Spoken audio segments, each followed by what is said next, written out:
দেশের চলমান অস্থিরতায় দায়িত্ব পালন থেকে দূরে ছিলেন অনেক থানা ও ট্রাফিক পুলিশের সদস্যরা। এতে বন্ধ ছিল সড়কের শৃঙ্খলা কার্যক্রম। তবে পরিস্থিতি স্বাভাবিক হওয়ায় পুরোদমে চলছে কার্যক্রম। ফেনীতে ঢাকা চট্টগ্রাম মহাসড়কের মহিপাল ট্রাফিক পুলিশের কার্যক্রম শুরু হয় মঙ্গলবার সকাল থেকে।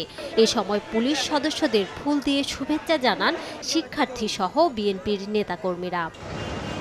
চাঁদপুরের ৮ থানায় শুরু হয়েছে কার্যক্রম। রোল কল কার্যক্রম দিয়ে শুরু হয় দিনের দাপ্তরিক কর্মসূচি। দল নির্ভর নয়, পুলিশ এখন থেকে জনতার পক্ষে কাজ করবে বলে জানায় পুলিশ।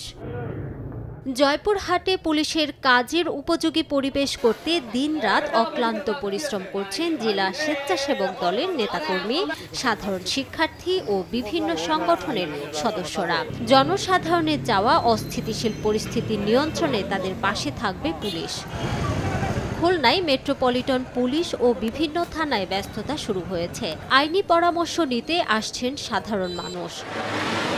মৌলভীবাজার শহরের চৌমোহনা চত্বরে জেলা রেড ক্রিসেন্ট সোসাইটি ও স্কাউট দল সহ স্বেচ্ছাসেবী সংগঠনের সদস্যদের উপস্থিতিতে ফুল দিয়ে ট্রাফিক পুলিশ সদস্যদের বরণ করে নেওয়া হয়। রংপুরে নগরীর শাপলা চত্বর, জাহাজ কোম্পানি মোড়, পায়রা চত্বর সহ গুরুত্বপূর্ণ স্থানগুলোতে ট্রাফিক পুলিশের সদস্যদের দায়িত্ব পালন করতে দেখা গেছে। এতে সাধারণ মানুষের মাঝে কিছুটা স্বস্তি ফিরে এসেছে।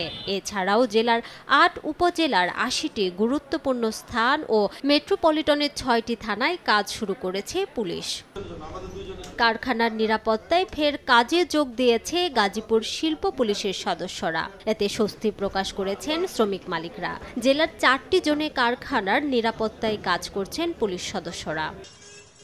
সিলেট নগরীর বিভিন্ন গুরুত্বপূর্ণ সড়কে ট্রাফিক পুলিশ সদস্যদের দায়িত্ব পালনে সাহায্য করছেন স্কাউট, বিএনসিসি সদস্য ও শিক্ষার্থীরা।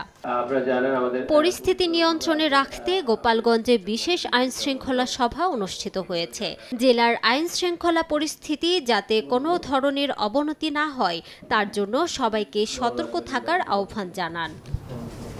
ভোলায় সব থানায় পুলিশের কার্যক্রম স্বাভাবিকভাবে ফিরিয়ে আনা ও জনগণের সাথে কল্যাণকর সম্পর্ক তৈরির লক্ষ্যে জেলা পুলিশের সাথে মতবিনিময় সভা করেছেন নৌবাহিনীর কন্টিনজেন্ট কমান্ডার। শেরপুর সদর থানা পরিদর্শন করেছেন ময়মনসিংহ রেঞ্জের ডিআইজি শাহ মোহাম্মদ আবিদ হোসেন। তিনি বলেন, পুলিশ নতুন উদ্যমে কাজে ফিরেছে। মানবিক পুলিশিং করতে যে ব্যবস্থা নিতে হবে তা নিয়ে কাজ করছে সরকার। মুন্সিগঞ্জে কর্মস্থলে ফেরায় পুলিশ সদস্যদের ফুল দিয়ে বরণ করে নিয়েছে শিক্ষার্থীরা। স্বস্তি ফিরতে শুরু করেছে জনমনে। জেলার ৭টি থানার মধ্যে ৬টি থানার কার্যক্রম সীমিত পরিসরে শুরু হয়েছে। গাইবান্ধা জেলা শহর সহ গুরুত্বপূর্ণ সড়কগুলোতে ট্রাফিক পুলিশ সদস্যরা কাজ করায় স্বাভাবিক হতে শুরু করেছে রাস্তায় যান চলাচল। দিনাজপুরের হাকিমপুর থানা পুলিশ পুরোদমে শুরু করেছে কার্যক্রম। নিরাপত্তা নিশ্চিত করতে বাজার, রাস্তাঘাট সহ বিভিন্ন জায়গায় টহলের পাশাপাশি কথা বলছেন সবার সঙ্গে।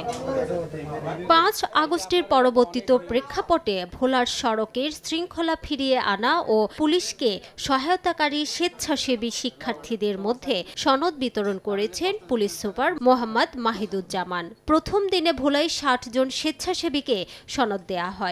পর্যায়ক্রমে ৩০০ জনকে সনদ দেয়া হবে বলে জানান পুলিশ সুপার। কাজের স্বীকৃতি হিসেবে সনদ পেয়ে খুশি স্বেচ্ছাসেবীরা।